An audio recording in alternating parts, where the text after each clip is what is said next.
tiesiog padaryta sistema, kad tu nesikreiptum, nes dažnai būna, kad tu kreipeisi neįrodęs ir dar turi padengti tam žmogui bylinėjimosi išlaidas, tam nusikaltėliai. Tema ir skaičiai yra šiaip tragiški. 8 iš 10 seksualinio smurto aukų, o jis gali įvairiai pasireikšti, tas smurtas nesikreipia pagalbos. Jis nieko, man visiškai ar 5 ar 3 vaikus, aš neturiu kur jų auginti, aš neturiu savo būsto, aš neturiu sąlygų jų nusipirkti. Man suteikia vilties, tai kad jaunimas į tai, šiaip jau jauni žmonės į šią problemą ir apskritai žmogaus teisų visą lauką žiūri, pažangiau, progresyviau, laisviau negu bendrai taip žvelgiant, negu vyresnė karta. Man atrodo, kiek ten 1/10 yra homoseksualų žmonių pasaulyje visuomenėje. Tai kas 10, tai palauk, šit Seime kiek 141, ne? Tai 14 yra gėjų tenai. Sureikšminkim liberalų sąjūdžio tinklalaidė, kurioje atskiriame faktus nuo politinio triukšmo. Pokalbiai su politikais ir savo reikalo žinovais. Aktualiai, racionaliai, liberaliai. Sveiki įsijungusieji liberalų sąjūdžio tinklalaidę Sureikšminkim, su manimi Marijumi Gailiumi ir Viktorija Čmilytė Nilsen, Seimo narė ir liberalų sąjūdžio pirmininkė. Šiandien pasikvietėme viešnią Vitą Žibą, kuri yra komediantė ir ne tik, ir žinoma aktyvistė. Tai 2 temos - komedija ir pilietinis aktyvizmas. Pakalbėsime apie tai su Vita. Gerą dieną. Labą dieną, sveiki. Sveiki. Ačiū labai, kad pakvietėt. Ačiū, kad atėjote. Didelė garbė, kad atėjot. Tai ir pradėkime. Aš pacituosiu iš oficialaus teksto prie to Prikalbėjus? Esat prišnekėjus. Ne, daug ko prišnekėjus. Tenka pripažinti. Be nuotrauka iš parlamento pačios yra, iš Seimo spaudos konferencijų. Ten, kur nepasidažius baisiai atrodžiau. Ne, jau moteris nepasidažiusi baisiai atrodo? Ne, ten tiesiog aš buvau nuždumbus akis, nedamegojus. Buvo rimtas reikalas. Dar PMS, man atrodo, buvo. Tai... Bet ir tema rimta. Taip, rimta tema. Jūs pradėjote viešinti prievartos istorijas. Ir cituoju. Šios istorijos ne tik atveria akis, bet ir primena visuomeniai laikas iš esmės keisti požiūrį bei sistemą. Kalbėjo Vita Žiba parlamente. Čia kitapus pusės, kur Viktorija Čmilytė dirba kasdieną. Kas pasikeitė per tą laiką, per tos metus, kai jūs pradėjote viešinti, ką reikėjo keisti ir kas pasikeitė?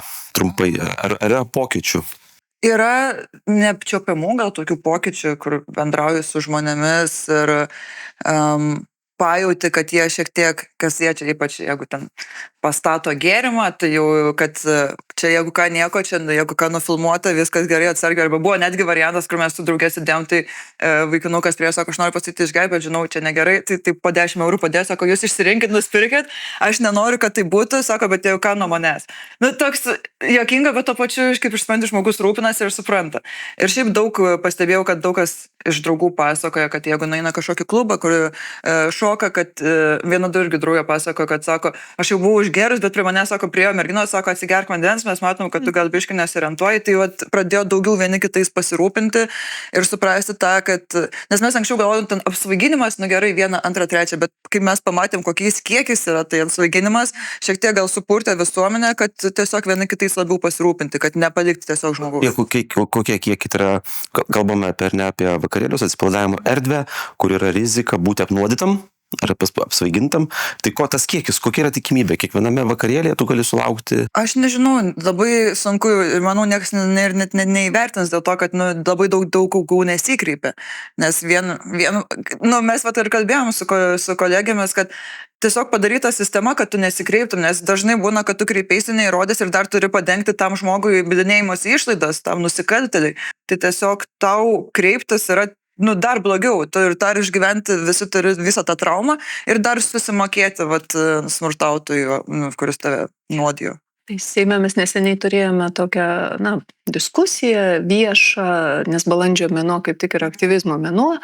Šia tikrai skaudžia sudėtinga tema ir skaičiai yra šiaip tragiški. 8 iš 10 seksualinio smurto aukų, o jis gali įvairiai pasireikšti, tas smurtas nesikreipia pagalbos, nes bijo, nes gėda, nes yra toks aplinkos spaudimas, dėl tų visų priežasčių, kurios mums puikiai žinomos yra įvardytos ne kartą.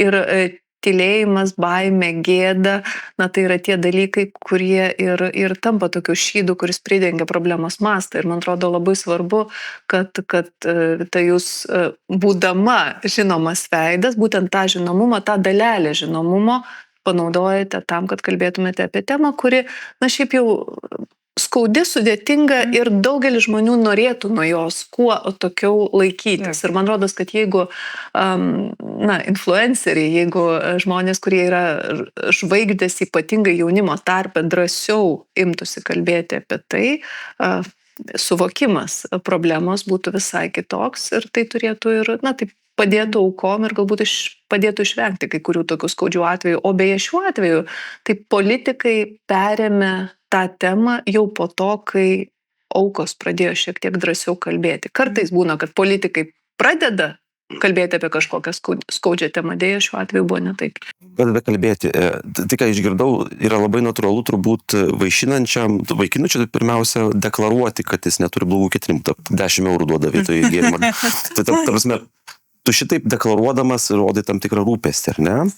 Aš taip suprantu, bet kai pradedame kalbėti, aš irgi pripažinsiu, mane glumina viena situacija, tai yra būtent tas šešėlis, ar yra nutylėjimo mastas. Kaip prieš 20 metų pirmą kartą iš draugės išgirdau jos prievartos istoriją, tai mane labai labai sukrėtė ir nustebino. Bet su amžiumi aš jau žinau daug moterų, kurios yra pasipasakojusios ir vienas sykį savo draugę aš įkalbinau kreiptis į policiją. Jis su manim pasišnekėjo ir mes nieko nepešim, nes atsidūrėme, žinau, ir Seime buvo iškelta į tokias žirklės, kai teisėsauga negali imtis tyrimo, nes ten nėra ginekologo išvados, kažkaip tokia atsiranda konfliktas ir tas pats vizitas policijai buvo priminė tardymą, nes jiems yra svarbu išsiaiškinti, aplinkybės yra visiškai suprantama, bet yra nemaloni padėtis.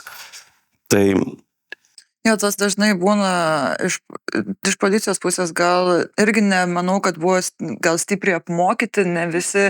Ir dažnai irgi moteris, kurios man rašė, kurios ir bandė kreiptis, kad iš policijos bandė maždaug išpešti, kad, ar tikrai, o tai gal tu buvai pati norėjai. Tarsi bando dar įtikinti, kad tu nesikreiptum. Tai toks abejingumas dar yra, bet aš nemanau, kad čia iš blogos valios, tiesiog iš nemokėjimo. Iš to. Bet iš tikrųjų, ir ką mes kalbam, kadangi, sakykime, aš tokias asmeniškas istorijas žinau, aš jas turiu nešiotis ar ne, čia, ta prasme, šitą žinojimą, bet jis nekeičia esmės, vis tiek yra nutylėta, vis tiek policija nepriėmė sprendimų, žmonės liko nenubausti ir kitą kartą atrodo, ir nebaudžiamumo tavo situacija, ir atrodo, daryk, ką nori, nes tavęs neprikirps, toliau pilsi tą nuodą į gėrimą. Nes mane dabar jau, aš kai vasarą pradėjau dalintis tomis istorijomis, mane iš šiuo momentu apie 800 moterų yra jau kreipėsi su prievartos istorijomis, su seksualinio priekabiavimo. Jauniausia buvo, kurioje 4 metai jinai patyrė tėvo išprievartavimą. Ir nesikreipė labai daug. Viena moteris rašė, kad jau jai dabar 50 metų, jinai buvo 3 kartus išprievartauta ir irgi niekur nesikreipė, nes vėlgi yra kaltinama auka. Tai kaip tu buvai su tais vyrais, kaip tai reikėjo galvoti, tai ir mes ne tai, kad kaltintume smurtautojus, mes vis dar mūsų visuomenė kažkodėl bando nuteisti auką. Aš suprantu, kad čia yra psichologiškai žmonėms sunku priimti, kad kažkas gali būti toks blogas, kad tai padarytų baisiai žmogui, mes psichologiškai nelinkę priimti, tai mes labiau tokie bandom pateisinti, o kodėl jis tai padarė, ieškoti priežasčių. Bet čia daug tokių yra niuansų, bet labai didelį kiekį, kai man pradėjo rašyti, aš kiekvieną irgi istoriją skaitau ir verkiu ir kartu išgyvenu ir suprantu, kiek, čia tragiškai, bet dėl to pačią dar labiau norėjus imti šito dalyko, imti tos viešinimo, nes, kaip ar skaitai, taip tavo atsiųsta moterų istorija, kuri jau ir nesapė savo asmenybės, nieko iš savo to akaunto rašo ir tu matai ir ką jinai išgyvena ir kaip toliau jinai bando gyventi su tuo.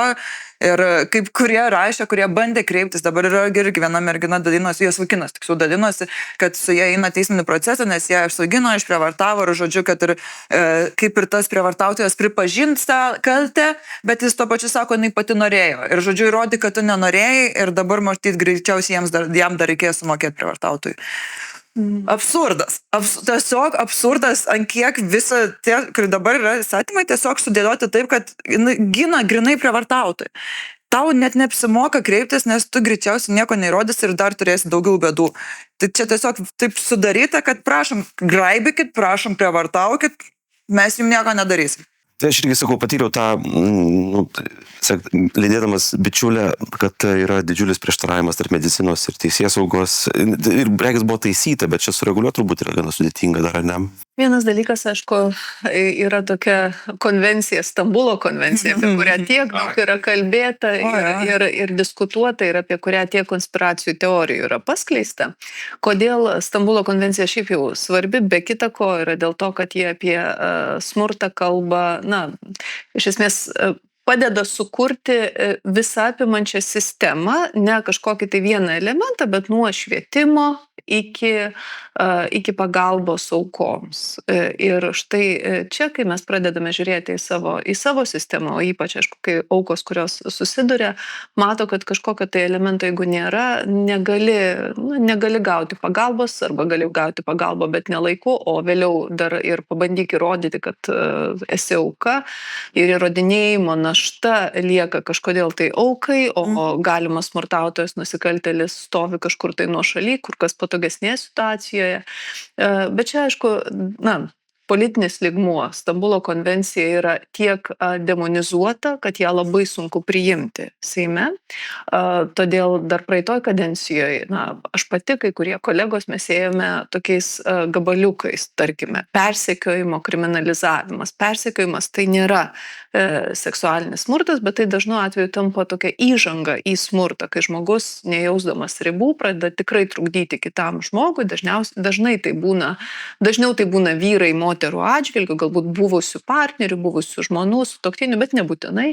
Ir štai aš pamenu net ta tokia sąlyginai nekalta diskusija Seime, apie ką pasakau prieš podcasto pradžią, buvo labai keista, nes kai pasiūliau tą iniciatyvą, pamenu, buvo tokių ne vienas Seimo narių, vyrų, kurie sakė, palaukit, jūs nebeleisit moterim asistuoti, nebegalima bus stovėti su gėlėmis maždaug prie, kieme ir pro langą, širdelės ir bučinius, oro bučinius siūsti ir panašiai. Tai tas požiūris, jis yra dažnu atveju ydingas, jis pamažu keičiasi, kas man suteikia vilties, tai kad jaunimas į tai, šiaip jau jauni žmonės į šią problemą ir apskritai žmogaus teisių visą lauką žiūri, pažangiau, progresyviau, laisviau negu bendrai taip žvelgiant, negu vyresnė karta. Ką tai reiškia? Tai yra ir jauni rinkėjai, tai yra žmonės, kurie galbūt norės matyti pokytį ir reikalaus, kad tą pokytį politikai užtikrintų. Bet suprantama, kad tai vyksta lėtai. Ir kitas dalykas, atsiprašau, kad čia taip ilgai kalbu, bet visgi tą labai svarbu pasakyti, kad tendencija pasaulyje ir dabar beje ir Lietuvoje yra tokia vėl konservatyvumo, kad štai, o gal mes nebeikime lyčių lygybės keliu, nes čia ir moteris ir gimdyti nebelabai nori, ir dar ten viso kito. Ir geriau grįžkime prie tradicinių vertybių, nepasakant konkrečiai, kur tos tradicinės vertybės, ar 19 amžiaus pabaiga, ar Žemaitės Marčios laikai, tai yra tradicinės vertybės, kur tos šaknys, kokios tradicinės, koks tas yra idealas. Ir tos diskusijos labai jaučiasi ir per tą iniciatyvą dėl referendumo, kur norima vėl šeimą susijęti tik tai su santuoka vyro ir moters, ir per kitas iniciatyvas. Ir tai jau man kaip politikai kelia nerimą, aišku, tą bandai apginti, neleisti atgal vėl nuvažiuoti traukiniui, kuris visiškai tada padidintų kontrastą tarp realybės, tarp realaus gyvenimo ir to, ką politikai savo galvose nešiojasi, žiūrėdami į kažkokią tai šlovingą praeitį, kurios, kai pradeda analizuoti, jos iš tikrųjų ir nėra. Dar čia buvo tas su Stambulo konvencija, man buvo labai įstrigęs, kur daug kas minėjo, kad pilnai užtenka Lietuvos įstatymą apginti moteris. Kai, čia yra pagrindinis argumentas oponentų. Viską turime. Puikiai. Pažiūrėkit, beveik nieks nesikreipia. Įdomu, kodėl nieks nesikreipia. Galbūt, kad tie visiškai absoliučiai neapsaugo moterų ir vyrų. Ir tiesiog ir kreiptis yra visiškai neparanku, nes... Pati Stambulo konvencija padėtų šviesti berniukus būsimus vyrus. Nes daug kas irgi man mini, tai vietoj to, kad čia tos uždraustum, čia baustum, tai geriau šviesti. Nu tai va, yra įrankiai kaip, bet kažkaip visi taip, o ne, čia dar leisim ir gėjams kažką, o tik ne tai, nu tarsi, išdystų žmonės iš to mažo kiautelio savo, bet...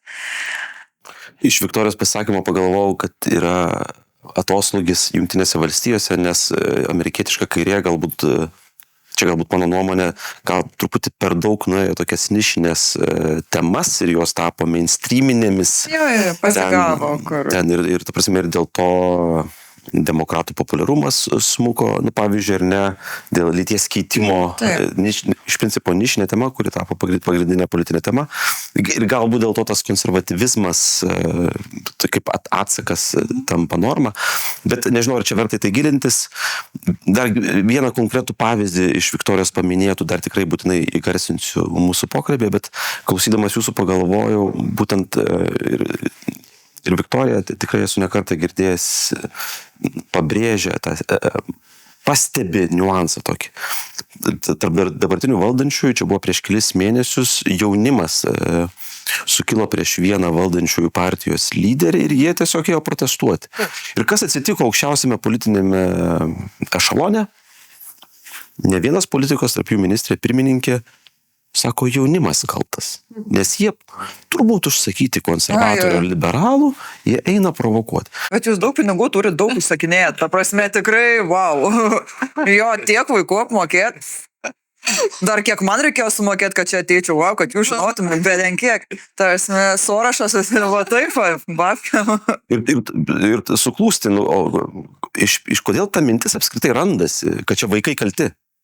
Tai aišku, dėl to, kad lengviausia apkaltinti, kad jie vaikai, jie nežino, jie nesupranta, nes mes dažnai turim tą požiūrį, jie nieko nesupranta ir čia jiems pasakė, taip, jie visi nuėjo kažką vieną paimti, kas yra atsakingas, nes mes vis dar galvom, kad vaikai, jie neturi savo požiūrį, jie negali turėti savo nuomonės, jie neturi savo požiūrio, iki, tarkim, 25 kokių metų jūs nemastot. Ir tada mes taip pagalvojom, čia kažkas užsakė, tie maždaug kaip lavaniukai ir ėjo paskui, bet realybė yra atvirkščia, nes dažnai tie žmonės, kurie per daug savęs nedukavo gyvenime, jiems pasako kažkas iš aušros kažką, kaip mes nušviesim jums pasaulį ir jie eina patys kaip iš paskos. Tai.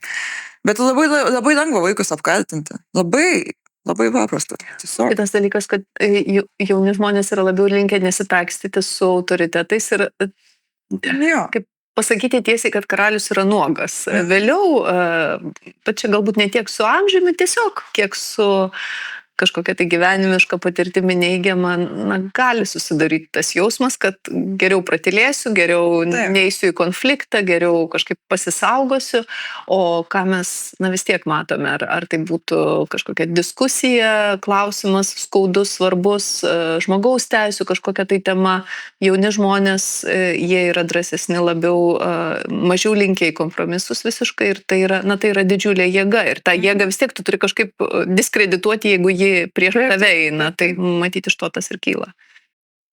Porą atvejų iš šitos Seimo sesijos parlamentinės darbotvarkės. Yra ne vienas įstatymas, Viktorija minėjo referendumo iniciatyvą, kur šeima nori atsiklausti, kai kurie parlamentarai nori atsiklausti, tokio savotiško klausimo, reiktų konstitucijai kažkaip įtvirtinti nuostatą, kad šeima yra grindžiama tik tais vyro ir moters santuoka ir kildinama iš motinystės ir tėvystės, bet yra ne vienintelis atvejis. Visiškai neseniai Ligita Girskienė, kuri čia norėtų parėdimais reguliuoti LRT turinį, nors, kaip suprantu, komitetas nepritarė, bet vis tiek klausimas bus sprendžiamas ir Seime. Ji pasiūlė, sugalvojo iniciatyvą ir Seimas rimtais veidais balsavo, kad daugiavaikės šeimos ar ne teisinį statusą pakeisti, kad ne 5 vaikų šeima, o 3 būtų ir tuomet tai daugiavaikiai motinai būtų skiriama valstybinė pensija. Aš teisingai perfrazavau, ar ne? O nebuvo, kad 3 jau daugiavaikiai? Daugiavaikiai yra 3, bet kad valstybinė pensija. Valstybinė pensija apskritai tai yra toks dalykas, kuris yra skiriamas už ypatingus nuopelnus. Pati idėja. Ir kad ypatingas nuopelnas jau būtų 3 vaikų išauginimas, nebe 5 vaikų. Ir tai aišku susiję yra su demografija, su gimstamumu, su tuo, kad čia visi politikai dabar nepriklausomai nuo to, kokio yra pozicija ar iš kokios politinės krypties, frakcijos, partijos laužo galvas, kaip čia tą demografiją taisyti. Bet yra kai kurių iniciatyvų, kurios visiškai pro šalį, mano vertinimu. Jūsų bendramžė, Vita, ar ne? Ar svajojate apie valstybinę pensiją ir tada 3 pabiručius žalėlius? Oi, galiu įsivaikinti 3, ar čia nesiskaitys? Skaitysis. Skaitysis? Važiuojam, tikrai. Ne 5, 3 užteks, važiuojam, didesnė net nesu. Okay, vote for Girskienę. Nu, nežinau, bet čia tu dėl daug ko gali jeigu kraujo donuoji, man atrodo, irgi gauni ten kažką priedą, ne? Na, čia jau dabar, man atrodo, kažkas. Ką žinau, va, Viktorija 3 irgi turi. 4. Aš 4. Tai būtų reikėjo dar vieną, dabar -1. Aš Vieną galima jau įkrypęs langelį, jau bus, bet... Ai, nesiskaito? Skaitosi, tai jeigu iš... Tai vis tiek gyvybės langelį, tą 20 metų. Įdomu, Viktorija nesupainė viešų ir privačių interesų ir balsavo prieš šitą. Nepritariu, nepaisant to, kad man asmeniškai... Būtų į naudą, šiaip labai. Principo demografijos problema, na taip, jinai tikrai esanti. Ar valstybė turėtų versti moteris daugiau gimdyti? Ne, tai čia gali priversti. Ne, tai priversti manęs jie niekaip neprivers. Ta prasme, nežinau, nebent aišku, ten jie padarys prievartavimą legalų ir tada abortus nelegalius, tai tada, greičiausiai jau būsiu priversta. Bet ar mes tikrai norime eiti šitų kelių, nelabai man įsivaizduoju tokia Lietuvos tokios nainančios, bet čia labiau būtų paskatinimai, o ne nu, ta prasme, aš gerai, kad ir gerą darbą turiu, aš vis dar gyvenu nuomojam bute ir aš negaliu gimdyti savo arba ten, kad ir įsivaikinti dėl to, kad dauguma nuomojam butų yra nepriima su vaikais. Yra toks dalykas, dėl to, kad vėliau tenai būna jiems sunkiau iškedinti visą kitą. Saugintiniais irgi tas pats, tai vien tas, kol aš neturėsiu savo būsto, aš net negaliu savęs turėti vaiko, nes aš galimai net neturėsiu vėliau kur gyventi. Tai, o man aišku, dabar yra gerinimas ten pirmam būstui tas pradinis įrašas, visai, tai va tokie paskatinimai, kad jaunom šeimoms, kur tau sudarytų patogesnės sąlygas turėti tą vaiką, bet realiai tai tu privers nevertas, aš neturiu sąlygų jo auginti dabar tiesiog. Ir kad man ta pensija bus didesnė, aš gal nesulauksiu tos pensijos, tai man toksai, jeigu 5 vaikus turi, tai tau tiek nervus ės, tu nesulauksi pensijos. Tai neįsivaizduoju, kaip tokiu būdu. Labai pesimistiškai. Labai pesimistiškai, bet tikrai sunku yra. Yra daug daugiau būdų, kaip paskatinti ir kažkaip mes vis atrodo gręžiamės į rytus tą pavyzdį, galėtume į vakarus ar tą pačią šiaurės šalis Skandinaviją. Būsto prieinamumas yra vienas iš tokių esminių dalykų ir apie tai, tą visi mini visose apklausose, visi duomenys rodo, kad būsto prieinamumas ir po to, aišku, toks, galimybė suderinti karjerą ir šeimą. Bet vėlgi, kai karjera yra tokia, kai esi pats savo esi susikūręs veiklą ir priklauso nuo to, kiek aktyviai gali jau užsimti, tuomet aišku jau įsijungia kiti dalykai ir kiti reikalai. Reiktų stand-upus su pabiručiais vesti. Taip. Kitas formatas. Kaip pati su tėčiu į Kaziuko mugę važiuodavo, taip pabiručiai galėsi stand-upus. Tai aš dar vis važiuoju, dar prekiau, čia Kaziukas buvo, vis dar prekiau.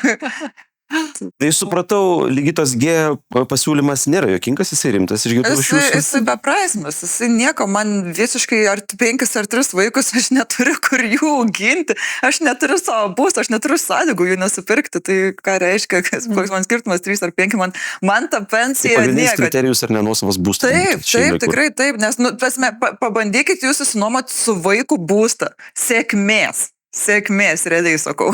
Kažkaip mes su 2 vaikais 36 kvadratuose. Ir kartu važiuojam kiekvieną savaitgalį kurtis. Bet nuomojama? Nuomojama, bet kartu bandom statyti savo namuką, žinai, atkūrinėt. Bet sunku, yra ką veikti. Per tą laiką ir vaikai paaugo ir jau padeda statyti namuką. Išnaudojimas. Iki pensijos. Iki pensijos. Jo, dabar reikės trečią ir pretenduoti. Žodžiu, nežinau, bet įvairių dalykų gali šitam Seime praeiti. Kitas dalykas, neužsirašiau įstatymo pavadinimo, bet iš tos pačios partijos Ligitos, kita jos frakcijos kolegė Aušrinė Norkienė siūlė ten šeimos santuokos skatinimo iniciatyva, ten tarp jų ir LRT turėtų transliuoti daugiau turinio šeimai propaguoti. Vis per nesąmonę. Nu, bet sveika, sakykime, ar ne? Man labiausiai kas ironiška yra, kad gimdyt visiems leidžiama, jūs tai gimdykit, bet įsivaikinti, neįmanoma, atrodo, yra. Ta prasme, visiškai labai sunkios sąlygos įsivaikinimai yra, nežinau, atrodo, kad įvesti tos vaikus į gyvenimą, į darbo rinką, pasirūpinti, taigi ne visi gali tų vaikų turėti.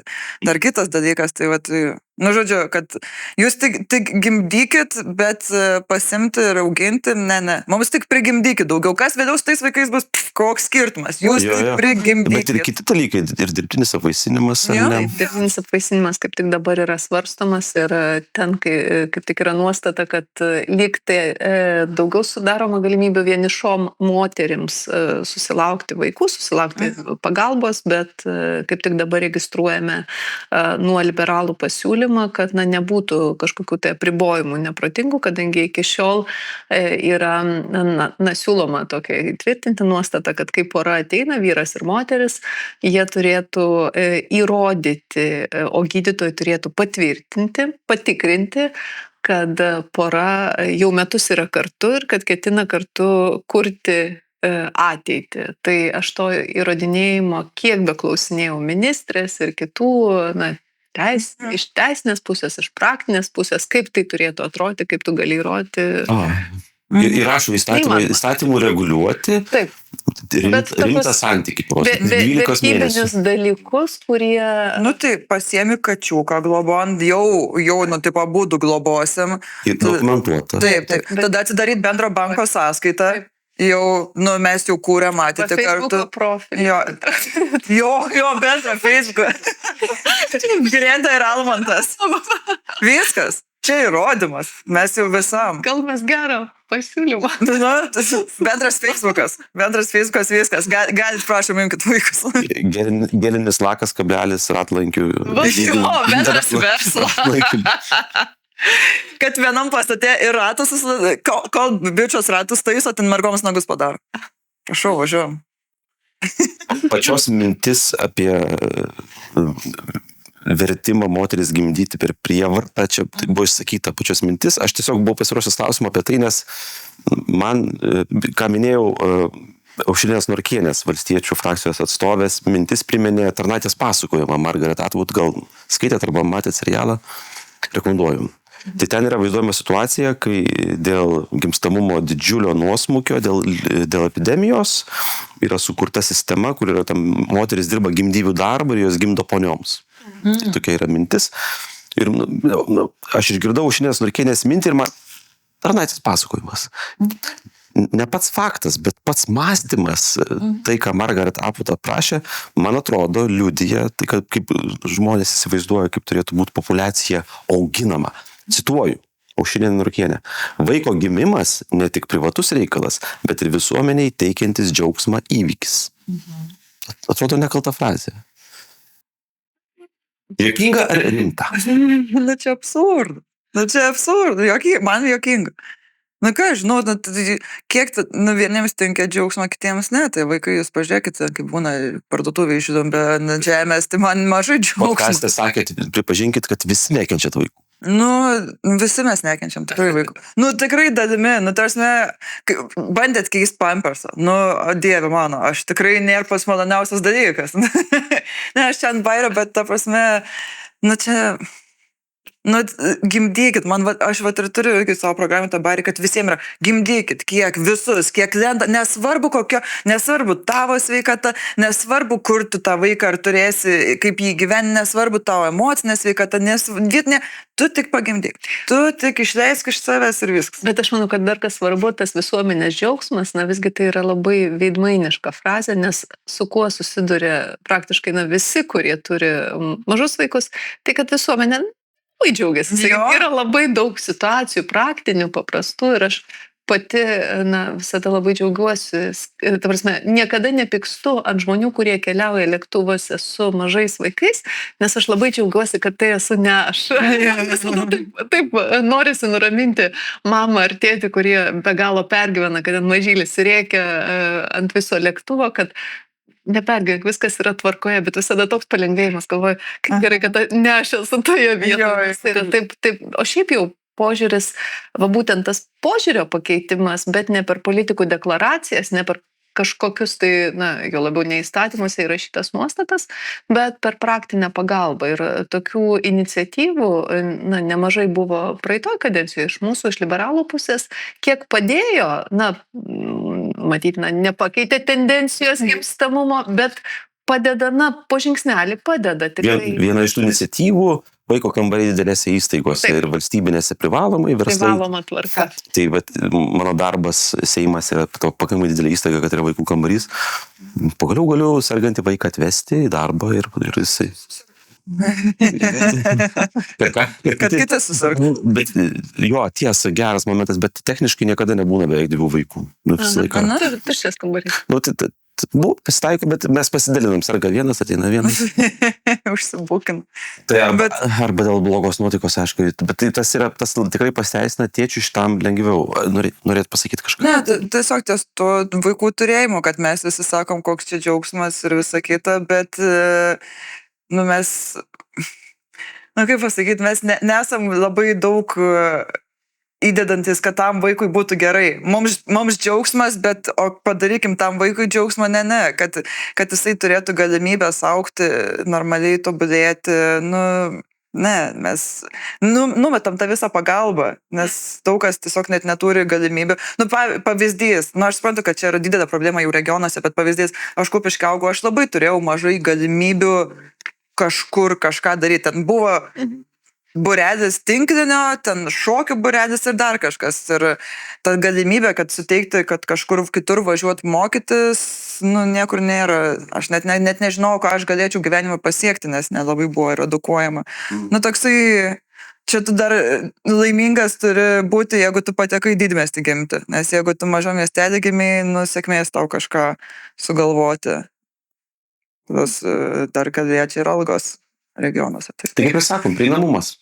Prieinamumas algų ir taip, iš esmės vienodas startas, kad žmonės galėtų savo potencialą realizuoti nepriklausomai nuo to, kur jie gimė.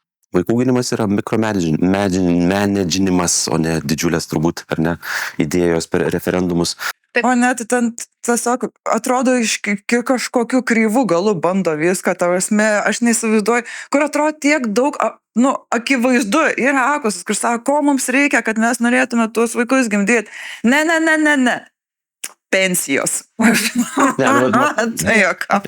ir po to pačiu referendumu yra paslėpta, kad nedaug dievė 2 mamytės ar 2 tetukai augintų. Va čia irgi toksai, jeigu, tarkim, moteris negali turėti vaikų ir tarkim, jinai myli kitą moterį ir ką dabar jos ne šeima yra, bet, tarkim, negali turėti. 2 moteris nori sustoti, bet jos nėra šeima.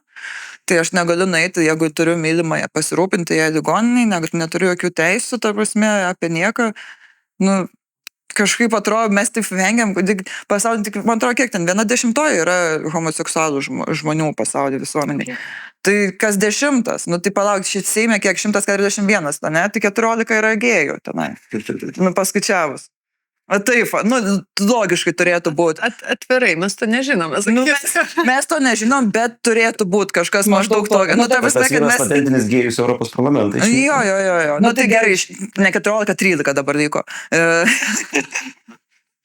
Tai mes tiesiog vengiam realybės, atsimerkti tą realybę. Aš suvaizduoju, kad vis tiek yra visuomenė ir dauguma atsižvelgia, kaip visuomenė galvoja, bet, sakykime taip, kad jūsų visuomenė, greit jau jos nebeliks ir tada pažiūrėsim, kaip jūs pažiūrėsite jaunimą į akis ir tada galvosit, kad jūs rinks.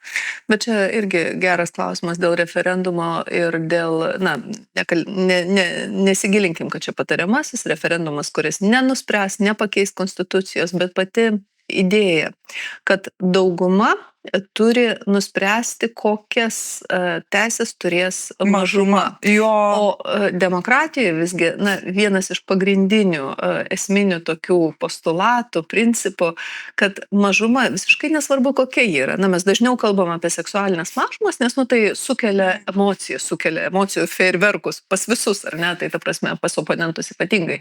Bet tai gali būti tautinės mažumos, tai gali būti, na, kažkokios kitos mažumos.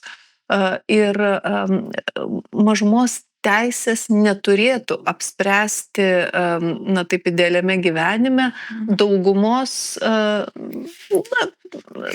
požiūrį tos teisės nėra labai svarbios, nes dauguma tai tas teisės turi ir jiems, na, galbūt ir sunku įsivaizduoti apie tos pavyzdžius, kuriuos pati minėjot, kad tai gali būti nepatogu, sudėtinga, praktiškai, na, neįgyvendinama, kai pora, tarkime, gyvena kartu, bet negali sužinoti, nežinau, negali į ligoninę patekti ir ar priskambinti gydytojai, jeigu pora yra patekusi į kažkokią tai nelaimę. Ir tokių pavyzdžių yra.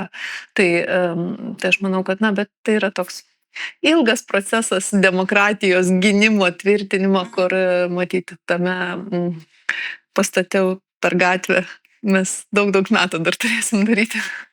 Tai kaip aš viltingai tikiuosi, kad čia praeis ir kad čia bus geriau, kad ta karta jauna auga pilietiškesnė, daugiau suprantanti, kažkaip daugiau besidominti ir daugiau informacijos realiai traukiančios. Bet ir dalyvaujanti, ta prasme dalyvaujanti, besidominti, dalyvaujanti ir na, prisiimanti tą atsakomybės dalelytę, kad tai, kas vyksta, na, nebūtų nuspręsta. Tik tai, nu, kol Sorošo pinigų bus, tol mes gyvi būsim. Kol jaunimas judės, nebijokit, dar girdėjau, turi užtektinai dar 5 metam. Man rodos, dabar laikas kalbėti apie humorą politiką. Tai perinu tada, mes jau ir palėtėm truputėlį, bet jau perinu iš tą temą, turiu tiesą sakant paskutinį klausimą, bet Viktorija įvedė tokią savoką prieš, na, susiformavus šitai valdančių daugumą ir pastebėjusi tam tikrą tendenciją bahūriškumas. Dabartinėje daugumoje susijęs su keliais veikėjais, personažais šitame. Kuo skiriasi Vita Bahūras nuo Bahūro Remygos? Vitos bahūriškumas nuo Remygos bahūriškumo. Oi. Nu, matai, Remygo yra bahūris, kuris dai babkės, važiuojam babkės, mašina, aš čia ryšiai, jo, iš savęs faktas, ką aš depilas. Tada pasiemi mergų ir varai per miestus, karočią čia verbuoji savo gaują ir visi važiuojam. Vito Bahūras yra, aš nebijau pasakyti, ką galvoju, bet aš žiūriu, ką, nu, visuomenės normas vis tiek atsižvelgia. Aš nežiūriu savo naudos, kas yra negerai, čia nėra Bahūras, aš nesu Bahūras, bet aš esu kieta ir, nu, galiu atsišaudyti ant bazaro. Va, ko trūksta Remygai Bahūrui, tai atsišaudim ant bazaro. Nes jisai, tu gali matyti, kada jisai svaigsta, nes jis tai net neatsimerkia, jis pats savim netiki, kad atsimerktų, kai jis bazarina, žiauriai šiaip juokingai. Bet jisai, nu, labai paviršutiniškas Bahūras ir tiesiog tas grinai, kai būdo kupiški patsanai iš profkės, kur dabar aš čia turiu draugelių, aš ten turiu draugelių, aš čia visur turiu ryšių, bet kokiai, nu ir tu lochas, tai keičia. Nu, toksai. Tai va, Remyga toks Bahūras yra. Tai man tas ir yra, kad labai jaunimas neįtikins niekad, nes jaunimas kiaurai mato tos Bahūrus. Aš manau, kad vyresnio amžiaus žmonės dar tokie laiko pagarbą tokiems Bahūrams, bet jauni žmonės toks, ką tu čia svaigsi, nu, tai nebesvaigs, seniai. Tai, nes jaunimui niekad nebus kažkoks kelrodė žvaigždė, manau. Kurie dar juokingi veikėjai, personažai šitam parlamente pačiai? Šitas Olekas, o Dieja, kaip juokinga, kaip jisai bando sutramdyti. Dabar dar jaučia, kur eina ta kalba ir kaip jis bando. Prašau, čia laikomės taisyklių ir tada jam sako, tai jūs nesilaikot taisyklių. Ne, jūs nesilaikot. Jis toks pagramdukas, toks nesusipratęs, kur tiesiog atrodo bandelė įmetė kažkur, toks, ne, ką man čia veikti dabar, aš toks žiauriai nesusipratęs juokingas. Labai, labai juokingas toks. Nu, kur jau pensiją reiktų. Nu, tikrai, aš manau, ir Seimo nariams turėtų būti amžius, kad nuo 55, tarkim, jau. Oi, čia per jaunai. Dar, ne? Nu, 60? Dar šiek tiek. Ne, man yra 60 turi būti riba ir išleisti pensiją jau žmonės. Nu, jums jau reikia palsėti, nes tada atotrukis nuo jaunimo jau yra 40 metų. Ir tu būdamas 40 metų vyresnis, tu sunkiai integruosi tas mintis, ko reikia visuomeniai, tu jau nebepriimsi tų pokyčių, kokių reikia visuomeniai. Jeigu tokį paimtumėm veikėją poną gerbiamą signatarą Andriukaitį, tai jisai savo biografiją susitrešė per šitos metus. Tu prasme, jo, tai dėl to, kalbant apie, bet nežinau, ar šitą amžius, nenoriu būti eidžistas. Ai, čia jis kur prasidėjo visokias nesąmonės. Kur Miliūtė atleidinėt žodžiu, ir taip toliau, ir prieš LRT. Ne, čia, mano baba irgi buvo jau prieš mirtį tokie senatviniai marazmai. Aš čia juokauju, bet, tikrai yra, valstybės visi tarnautojai tikrai neturėtų daugiau 60 dirbti. Tiek mokytojai, tiek Seimo nariai, man atrodo, čia turėtų būti kažkur riba, kur tu jau nebesusieji save su jaunu žmogumu, nes jau šitas pasaulis jau, O gal užtektų leisti jaunesniem kandidatuoti, pavyzdžiui, leido nuo 21 praėjusią kadenciją irgi liberalų iniciatyva, o dabar norėjo pasiūlyti balsuoti, kad būtų galima savivaldos rinkimuose nuo 16, bet nepraleido šitas spartus. Jo, kad balsuoti nuo 16. Savivaldos rinkimuose. Gal taip natūraliai pasikeistų? Visai smagu dėl to, kad tu jau turi savo nuomonę suformavę 16, mes biškai nuvertinom tą jaunimą. Bet, tarkim, jau tas irgi nuo 18, bet gerai, jeigu rinkimų dieną man 17 metų ir 11 mėnesių, tai ką, aš jau dabar jau per mėnesį, toks man ta 16 atrodo visai normali riba būtų kažkaip. O leisti, kad Seimo nariai nuo 21, ne? Seimo nariu gali tapti nuo 21, gali kandidatuoti į Seimą nuo 21, nors anksčiau buvo nuo 25.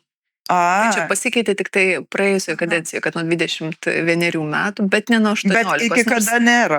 Ne, aišku, nėra aukštesnės ribos. Aš tai manau, kad jos, šiaip, aš tai nepritarčiau, kad reikia aukštesnės ribos, bet reikia, ta prasme, taip išsispręstų natūraliai, jeigu daugiau jaunų žmonių ateitų balsuoti. Ta prasme, demokratija išsisprendžia natūraliai per tai, kad žmonės eina balsuoti ir mato prasmę tame, o kartu galbūt ir patys dalyvauja. Tai čia galbūt klausimas, toks pabaigai, ko reikia, kad jauni žmonės labiau dalyvauti politikoje. Ne šiaip, ne vien tik tai domėtųsi, ne vien tik tai juokautų, piktintųsi tuo, kas vyksta, bet jaustų, kad tame yra prasmė ir kad tą verta daryti. Ateiti balsuoti ir patiems dalyvauti. Mes vis tiek daugiausiai balsuoja pensinio amžiaus. Ta prasme, ta grupė, kurią Vita nelabai užskaito, tai ir išsirenka. Taip.